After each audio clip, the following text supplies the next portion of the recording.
Geliefdes, kom ons sit net so, dan sluit ons die oor.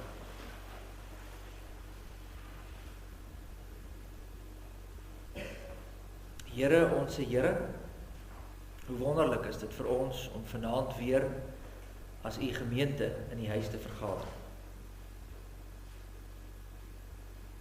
Here, wat 'n voorreg om hier sonder die vrees van vervolging u te kan aanroep, om tot u lofliedere te sing, tot u te bid, en jou saam met medegelowiges hier by mekaar te wees. Om ook hier in die gees versterk te word deur die woord. En Here, ons gebed is dan, wanneer ons vanaand ook hier is, dat u met elkeen van ons sal wees. Here, ons het met verwagting gekom om die woord te hoor, maar om ook hier saam te bid. En ons as gemeente en as Christene, nie net hier in ons eie dorp nie, maar reg met die wêreld aan u op te dra. En ons doen dit dan ook. En ons vra dat u in besonder vir ons as gemeente sal seën in ons werksaamhede, waar ons ook hier 'n opdrag het om die lig te laat skyn, dat ons dit werklik waar sal doen. Dat ons u liefde sal uitdra na buite, dat ons hande sal vat met ons medebroers en susters, medegelowiges, ook in ander kerke, ook in ander denominasies, en dat ons wat waarlik kinders van die Allerhoogste is, sal saamwerk in die uitbouing van u koninkryk. Dat u naam verheerlik sal word, en dat u koninkryk gebou sal word. Here, ons bid vir die wat siek is en ongesteld is, wat graag hier wil wees, maar nie kan nie. Ons bid besonder vir klein Zara Forrie, wat in die hoë sorg lê op die stadium, ernstig siek, ouers wat daar by haar is, bekommerd is, waar sy onder sedasie is alreeds, en 'n poging aangewend word om beterskap te bewerk. Bid en vra ons ook dat u daarom besonder met haar en met haar geliefde sal wees. Here, gaan ons ook in hierdie uur, wanneer ons nou hier by mekaar is, Here, maak ons gedagtes en ons harte ontvanklik vir u woord. Here, dat wanneer ons ook hier luister na u woord, dat dit nie net sal ingaan en weer uit nie, maar dat dit ons harte sal ingang vind en sal vrug dra in ons lewens. Hierdie dinge bid ons in die naam van ons Here Jesus Christus alleen. Amen. Liefdes, as jy Bybels het, kan jy saam met my blaai na 1 Johannes, hoofstuk 3. Ons gaan vanaand daar saam lees van vers 10 tot en met vers 18. 1 Johannes 3, vers 10 tot vers 18. Terwyl van u daar op die plek soek, ons is besig met ons reeksie wat handel oor die geesvervulde lewe. Onthou, Sondag het gegaan oor wedergeboorte, Maandag bekering, gister was dit hoe lyk die geesvervulde lewe, en dan kom ons by nog 'n aspek van hoe 'n geesvervulde lewe lyk, en ons sal dit hoor vanaand, is die liefde is 'n kenmerk daarvan. En dis waarby ons vanaand dan stil staan. Die kenmerk van 'n Christen is liefde. Ek gaan vir ons saam lees uit 1 Johannes 3 vanaf vers 10. Hierin is die kinders van God en die kinders van die duiwel openbaar. Elkeen wat die geregtigheid nie doen nie, is nie uit God nie, en hy ook wat sy broeder nie liefhet nie. Want dit is die boodskap wat julle van die begin af gehoor het, dat ons mekaar moet lief hê. Nie soos Kain wat uit die bose was en sy broer doodgeslaan het nie. En waarom het hy hom doodgeslaan? Omdat sy werke boos was en die van sy broer regverdig. Verwonder julle nie, my broeders, as die wêreld julle haat nie. Ons weet dat ons oorgegaan het uit die dood in die lewe, omdat ons die broeders liefhet. Hy wat sy broeder nie liefhet nie, bly in die dood. Elkeen wat sy broeder haat, is 'n moordenaar. En julle weet dat geen moordenaar die ewige lewe as iets blywends in hom het nie. Hieraan het ons die liefde leer ken, dat hy sy lewe vir ons afgelê het, en ons behoort ons lewe vir ons broers af te lê. Maar wie die goed van die wêreld het en sy broer sien gebrek ly en sy hart vir hom toesluit, hoe bly die liefde van God in hom? My kinders, laat ons nie lief hê met woorde of met die tong nie, maar met die daad en in waarheid. Net tot sover uit die woord van die Here. Salig is ons as die woord van die Here hoor en dit ook in ons harte bewaar. En geliefdes, vanaand se teks handel dan, soos jy gehoor het, oor die verhouding wat daar is tussen medegelowiges. Met ander woorde, hoe gaan dit met jou verhouding met die mense wat vanaand hier by jou langs jou sit? En nie net vanaand nie, maar ook op Sondag en hier in ons gemeente. Hoe lyk die verhouding tussen medebroers en susters? En nie net ons gemeente nie, maar ook ander gemeentes. Want ons is nie die enigste ware gelowiges nie. Dit is in elk geval, dit is die eerste merkteken van 'n sekte. As hulle sê, ons is die enigste kerk wat die waarheid het, dan weet jy, sekte. Want daar is nie so iets nie. Daar is nie, ons is die enigstes wat die waarheid het. Daar is ook ander kerke wat ook die waarheid het. God het 'n verskeidenheid van mense gemaak, en daar is verskeidenheid van kerke, en ja, ons verskil dalk oor sekere dinge, maar dit beteken nie, daai mense is nie gelowiges nie. En daarom moet ons ook vra, nie net hoe lyk ons verhouding hier onder mekaar as gelowiges nie, maar ook met die gelowiges daar buite. Want hulle is tog ook mos kinders van die Here, broers en susters in Christus. 1 Johannes 3 vers 1 sê, kyk wat 'n groot liefde die Vader aan ons bewys het, dat ons kinders van God genoem kan word. En dis mos wat ons nou in die week ook gehoor het. Wanneer God jou hart verander, wanneer die wedergeboorte plaasvind, dan verander iets hier binne, en jy word nou 'n kind van God. En hy trek jou nader. So jy word deel van hierdie familie. Ons is seuns en dogters van God. En daarom broers en susters in die Here. Dis hoekom die kerk nog altyd, dis hoekom ons ook praat van broers en susters in die kerk. Dis nie omdat die dominee nou nie 'n beter woord het om te kies nie. Ons praat nie van ons vriende nie, ons is vriende. Maar in die kerk praat ons van broers en susters. Want ons is in een familie. Ons is een groot gesin. Ons is aangeneem deur die Vader. Dink byvoorbeeld aan die aanneming. Dis nou wat ons hier leer. God neem ons aan as sy kinders. En dis 'n mooi beeld wat vir ons gegee word. Want as jy dink aan 'n klein kindjie wat aangeneem word, daai kind het nie 'n keuse nie. Hulle verstaan nie eers waaroor dit gaan nie. Maar hulle ontvang net. Dis hierdie liefde en genade. As jy dink aan 'n pasgebore baba en hier kom 'n ma en 'n pa en sê hierdie kind is verwerp, maar ons sal hierdie kindjie aanneem, dan is dit net een stuk genade. Daai kind weet glad nie wat aangaan. Eendag sal hulle dalk vir hulle pa en ma sê, dankie vir die liefde wat julle aan my bewys het toe ek 'n kind was, maar in die aannemingsproses weet daai kind niks nie. En dis hoe dit werk met ons as Christene. Ons weet nie eers daarvan nie. Ons is heeltemal onbewus, dan begin God in ons hart werk en hy begin ons nader trek. Dis die groot genade waarin ons leef. En die wonderlike is dat dit nie iets is wat omgekeer kan word. As God jou aangeneem het as sy kind, dan is jy sy kind. Vir altyd. So, ons wat hier sit, is dus kinders van die Here. Ons is 'n familie. Geestelik boeties en sissies. Ons behoort met mekaar oor die weg te kom.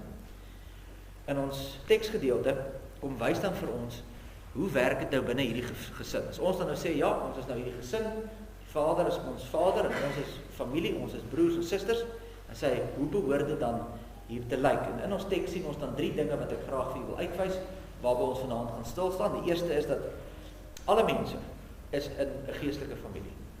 Daar's 2 opsies en jy is in een van hulle. Tweedens, afhangende van watter familie jy in is, gaan bepaal hoe jy gaan leef. En derdens gaan jy sien, wat is die teken dat jy wel in God se familie is. Nou kom ons begin, dan maak ek dit dalk vir so 'n bietjie duideliker. Die eerste ding wat ek wil verwys is dat alle mense is in een van 2 geestelike families. As ons kyk na ons teks, vers 10 sê, hierin is die kinders van God en die kinders van die duiwel openbaar. Elkeen wat die geregtigheid nie doen nie, is nie uit God nie, en hy ook wat sy broeder nie liefhet nie. So Johannes wys vir ons, hier is 'n manier om te onderskei tussen die kinders van God en die kinders van die duiwel. En dis die 2 opsies wat daar is. Daar is net hierdie 2 moontlike families. Jy is of in God se familie, of jy is in die duiwel se familie. In 'n geestelike sin is elke liewe mens op aarde in een van daai 2. Nou vandag sal jy baie keer hoor dat mense sê, dinge sê soos, ek kan net nie glo in 'n God nie. Ek wens, hulle druk dit baie keer so uit, ek wens ek kan glo soos julle. Ek wens ek kan ook in 'n kerk gaan sit en sê, ja, ek glo aan 'n God, maar ek kan dit net nie doen nie, want weet jy wat, ek kan net nie glo in iets wat ek nie sien nie. Nou hierdie teks kom wys vir ons dat mense wat so sê, en so redeneer, eintlik 'n bietjie oppervlakkig is in hulle denke, want elke mens is godsdienstig. Almal. Die ateïs ook. Almal van ons is godsdienstig. Ons is almal geestelik. En jy pas in een van hierdie 2 families. Kom ek verduidelik vir julle wat ek bedoel met 'n voorbeeld. Vandag hoor jy mense sê, elkeen moet maar vir homself besluit wat is reg en verkeerd, want daar is nie meer 'n absolute waarheid nie. Ons weet nie meer wat is waar en wat is nie meer waar nie, so jy moet maar self besluit, wat is waar vir jou? Kies jy, wat's reg en wat's verkeerd? En as ons as gelowiges sê, maar hier is die absolute waarheid, dis die Bybel, ons glo, dis die waarheid, dan maak hulle omtrent 'n flip-flap. Dit is nie die woord van God nie, en jy mag nie dit sê nie, en julle is radikaal en ekstreem, want julle sê, dis die absolute waarheid. En die uitgangspunt van die wêreld vandag is, elkeen moet maar self besluit, wat is reg en wat is verkeerd. Maar die oomblik as jy dit sê, jy sê, nee, want daar is nie 'n God nie, en daar is nie 'n absolute waarheid nie, jy moet self besluit, wat doen jy? Jy kom sê vir my net wat jy glo. Jy kom openbaar jou godsdiens vir my. Wat ons sê, hier is 'n woord van God, dis die waarheid.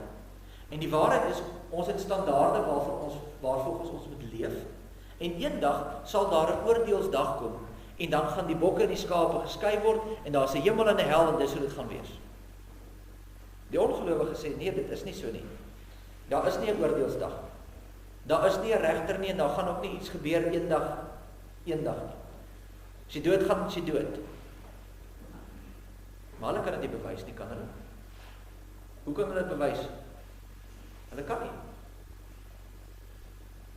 Ons kan sê, die Bybel sê so, want God het aan profete dit geopenbaar, en van die profesie het nou al uit waar geword, en dit is so, die Ou Testament het in vervulling gegaan in Christus, so dit was reg. En nou sê die Nuwe Testament, die Here kom weer op die wolke, so ons kan daaraan vas en sê, ons het ten minste iets, en dis waarop ons staan. Maar hulle sê, nee, daar is niks nie. Maar hulle kan dit nie bewys nie. So wat doen hulle? Hulle glo dit, maar hulle kan dit nie sien nie. Jy sien die probleem, hulle het nou net gesê, ek kan nie in 'n God glo nie, want ek kan dit nie sien nie. Maar hulle glo eintlik in iets wat hulle nie kan sien nie, dis hulle geloof. Hulle glo, daar is nie 'n oordeelsdag nie, dis hulle geloof. Hulle baseer hulle hele lewe daarop. Hulle het geen bewyse daarvan. Hulle baseer hulle hele ewigheid daarop, sonder enige bewyse. Met ander woorde, dis 'n godsdienstige posisie. Dis niks anders as geloof nie.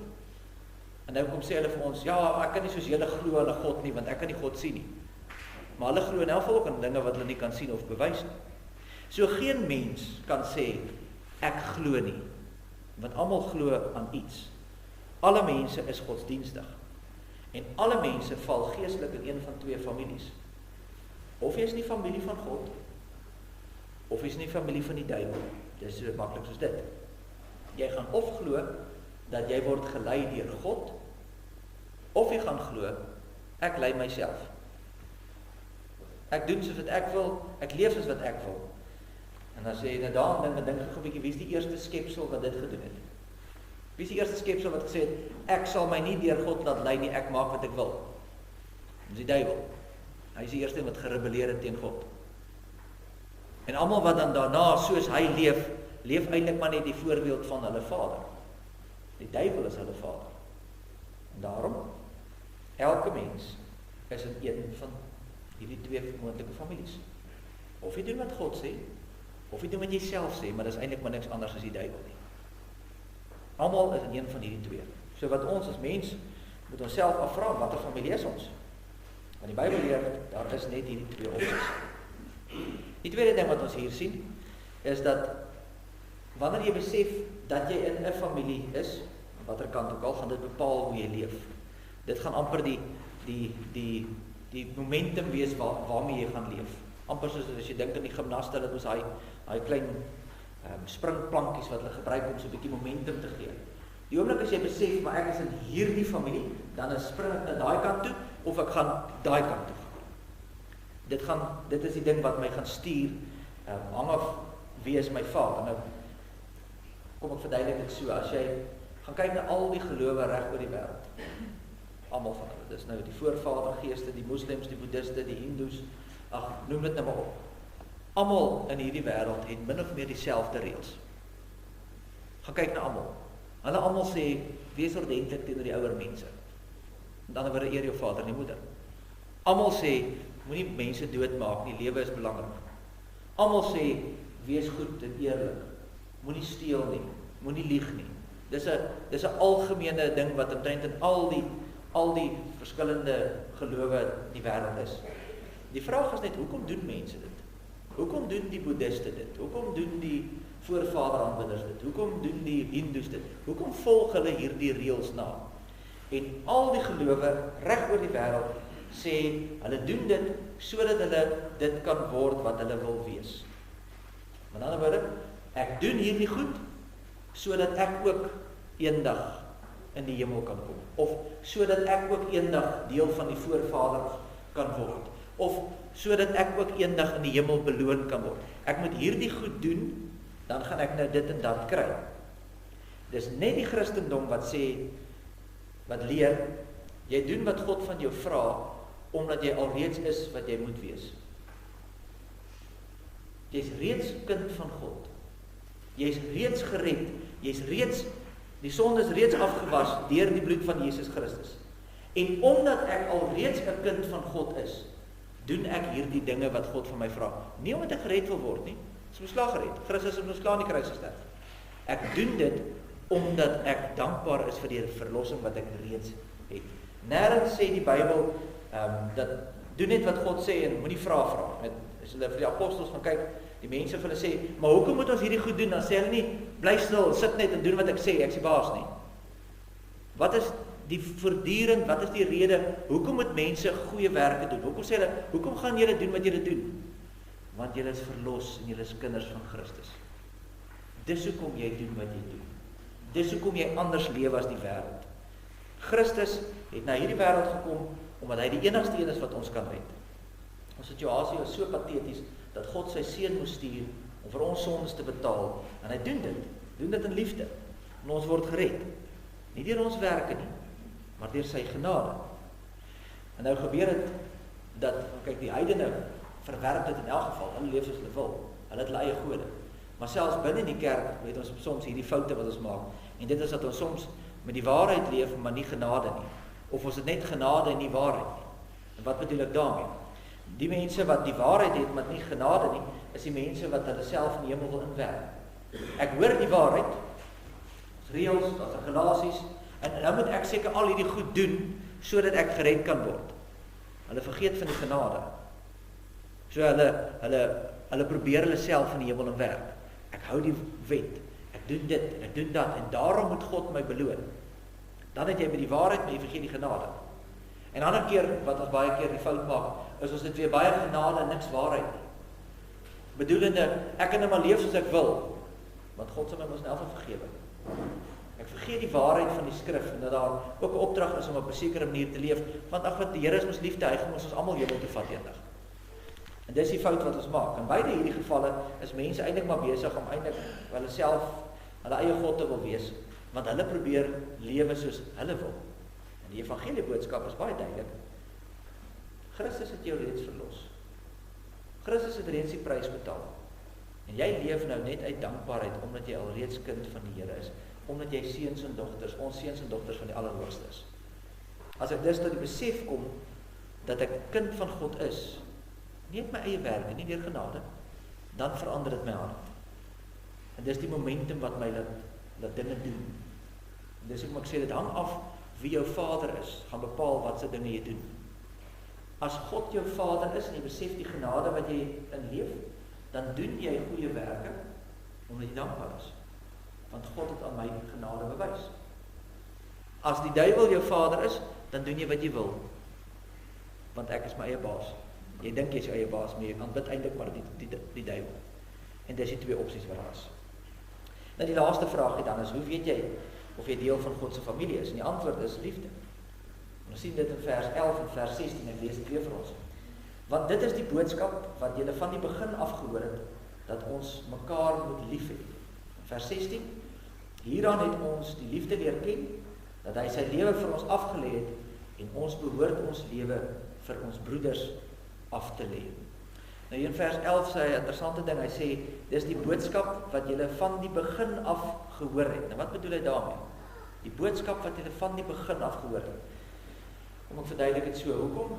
Ek het ooit gedink, hoekom het die Christendom soveel grond gewen, soveel gebied gewen? Hoekom het die Christendom so versprei? Wat was dit wat mense gesien het as hulle in die kerk gekyk het en na gelowiges en wat gesê het, maar hier's iets in die gang. Moet jy hier's 'n ding, ons moet kyk want hier's iets bonatuurliks. Wat was dit? Dit was die liefde. Dit was die omgee. Dit was omdat daar iets anderste rondom die gelowiges, die verhouding tussen broers en susters in Christus het verander. Iets het verander in die wêreld en daarom het mense gesê, maar wat is daar in die gang? Hier's iets in die gebeur, hier's iets bonatuurliks. En dit is die liefde, dis die saak. Kom ek gee 'n voorbeeld. Die stad Antiochië was 'n baie groot handelsstad op daardie stadium. Ek het nou die aand ook vir julle gesê, dis nou daai gebied was eintlik maar die middelpunt van die destydse wêreld, want al die handel het daar deur gegaan. As jy na die weste wou gaan, dan moes jy daar deur daai gebied beweeg na die ooste toe of onder toe na die suide na Afrika toe of boontoe. Dis in die middel gewees. So al die groot handelaars het daar bymekaar gekom. Dit was 'n mengelmoes van mense. Antiochië was een van daai stede. En die interessante van Antiochië is dat hulle het binne in die stad afskortings gebou. Hulle het mure gebou. En hulle het die Jode hier gebly en die Persiese mense het hier gebly en die Grieke het daar gebly en die uit Afrika het daar gebly en elkeen het sy afdeling gehad.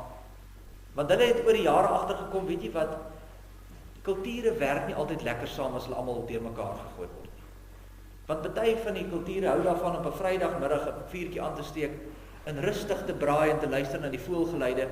En die ander kultuur hou daarvan om die taxi-deure oop te maak en kliphard musiek te speel.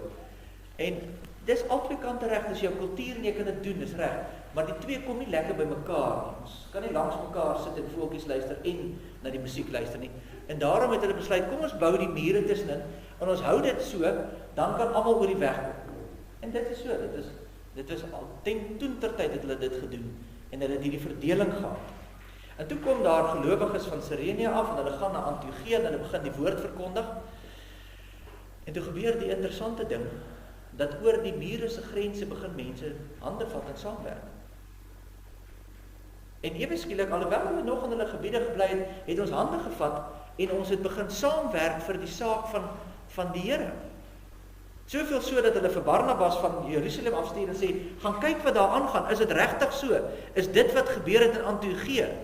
Het mense oor kulture en tale en grense gegaan en hande begin vat ter wille van die evangelie. En dan gaan kyk en as dit werklik waar so. Die Jode en die Grieke en die ander wat tot geloof gekom het saam God aanbid. Hulle het saamgewerk. En dan lees ons in Handelinge 11 vers 26 dat hier in Antiochië word hulle die eerste keer 'n Christene genoem. Dis waar gelowiges die eerste keer Christene genoem is. Weet jy hoekom? Want hulle het nie geweet wat om hulle te noem nie. Want is nie Jode nie, en is nie Grieke nie, en is nie Romeine nie. Dis almal. En dis waar die woord Christen vandaan kom. Dis die Christene. Uit elke volk en taal en stam en nasie het hulle hande gevat en hulle het dit gemaak werk. Dis hoekom Johannes skryf en sê, julle het dit van die begin af gehoor. Liefde was nog altyd die kenmerk van ware gelowiges. Die liefde wat mense openbaar aan medebroers en susters. Waar gelowiges in liefde teenoor mekaar leef, kyk die wêreld van buite in en sê, wat gaan daar aan? Hoe is dit moontlik? Wat is hier aan die gang? En dit trek hulle nader. Daar het iets in hierdie mense se harte gekom, dit het verander. Hulle was bereid om anders te lewe. Wat was dit? Was die evangelie van Jesus Christus. Dis die ding wat die harte verander het. Dis die ding, die feit dat God sy seun stuur vir my en jou te sterf, sodat jy die ewige lewe kan hê. Dit maak dat ek dit met ander mense wil deel. Dit maak dat ek hierdie liefde wil gaan deel. En dit verander weer mense se harte. Dit gryp mense se harte aan. Liefde is nog steeds vandag die kenmerk van die ware gelowige. Dis ek vir in die begin ook gesê het, dis hoekom sê die gedeelte gaan oor die verhouding tussen ware gelowiges, broers en susters in Christus. Want dis die ding wat mense sien. En dis wat mense nader trek. As ons in liefde teenoor mekaar optree, dan kyk mense. Dan sê hulle maar, wat is in die gang? Wat is daar in die gang? En dis hoekom hulle kom. En dis hoekom kerke groei. As daar liefde is. Maar as ons koud is en ons gee nie om vir mekaar nie En elkeen moet maar doen wat hy wil, dan verbrokkel die ding en hy skuif uit mekaar uit. Johannes sê, dis die boodskap van die begin af, dat die gelowiges lief is vir mekaar. En dis ook hoe jy weet of jy waarlik kind van God is. Dis hoe jy weet of jy van die dood na die lewe oorgegaan. Is jy lief vir die kinders van God? Is jy werklik waar besorg oor jou broers en susters in Christus? Dit beteken prakties in 'n kerk, dat daar behoort eenheid te wees, daar behoort liefde te wees, en omgee te wees. Maar die oomblik as daar verdeeldheid is, en 'n bekleierery, en 'n gestryery, en 'n gebrek aan liefde, dan sê ons, maar nou is daar fout. Want die Bybel leer, as jy die evangelie verstaan, en jy sien die liefde van God, dan raak dit jou hart, en jy dra die liefde weer uit. Dit is die bewys van ware kindskap. As ons dit nie in die kerk beleef nie, as jy nie dit leef teenoor medegelowiges, nie net in die kerk nie, van ons kerk, maar ook gelowiges daar buite, want as ook gelowiges daar buite, dan moet jy vir jouself vra, leef ek werklik waar in ooreenstemming met die woord? Leef ek werklik waar wie ek sê ek is? Leef ons as geesvervulde kinders van God? As ons doen, sal die wêreld sien, en die wêreld sal kom. Want hulle verstaan dit nie. Hoe kan dit wees, dat die mense so omgee, en so by mekaar staan, en lief is vir mekaar? Dis die kenteken van 'n gelowige. Dis 'n kenteken van 'n geesvervulde lewe. Amen. Almagtige God en Hemelvader, Here, ons dankie, dat U ons aanneem tot U kinders. Dat dit nie uit onsself is nie, dis nie ons werke nie, dis nie in ons hande nie, dis U genade. En dat as U ons aanneem as kinders en U skenk aan ons die wedergeboorte, dat ons veilig is in U hande. Dat niks ons uit U hande sal ruk nie. Here, maar gee dat ons, elkeen wat ook hier is vanaand, in opregtheid onsself sal gaan meet ook aan die woord. Want U waarsku ons ook en sê, daar is baie wat sal sê, Here, Here, het ek nie in U naam groot werke gedoen nie? Was ons nie ook in die kerk nie? Het ons nie ook deel gehad aan die dinge van die gemeenskap van gelowiges, en was ons nie ook betrokke nie? En U sal uiteindelik sê, ek ken jou nie, gaan weg van my af. En daarom moet ons onsself ook eerlik en opreg in die woord gaan speel. En vra, hoe lyk ons verhouding met ons medebroers en susters? Hoe staan ons saak met die lidmate hier in ons eie gemeente? En is daar vrede? En is daar sake wat dalk nog uitgesorteer moet word, en dan bid en vra ons dat U ons daarin sal help en sal lei. Dat ons die regte ding sal doen en sal gaan regmaak. Maar nie net in ons gemeente nie, ook daar buite met ander gelowiges. En dat ons ook daar sal hande vat en sal saamwerk om U koninkryk uit te bou. Dat ons saam U sal loof en prys. En dat ons ook hier waar U ons geplaas het, 'n verskil sal maak. Here, ons bid, vra dat U deur die Gees vir ons die krag sal gee daartoe, dat U ons sal lei daar. Ons dank U weer eens vir hierdie geleentheid. Ons dank U vir die voedsel wat vir ons ook voorgesit word nou na hierdie biduur. Dankie vir die hande wat dit voorberei het. Seën vir ons ook as ons hierdie maaltyd saam geniet. Sterk ons as ons hier uitgaan. Ons bid dit in Jesus naam. Amen.